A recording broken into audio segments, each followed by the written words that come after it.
we're going to show you how to cook a Dhabba Khas. It's a traditional dish of chicken, onions, tomatoes, ginger and garlic.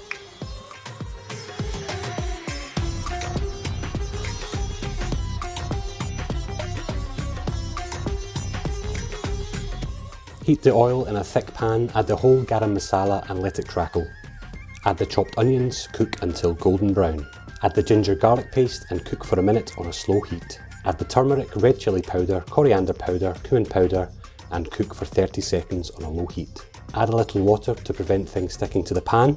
Add the chopped tomato and salt, cook until it becomes a sauce. Add the diced chicken and fry on a high heat for 1 minute so the chicken is sealed with the sauce.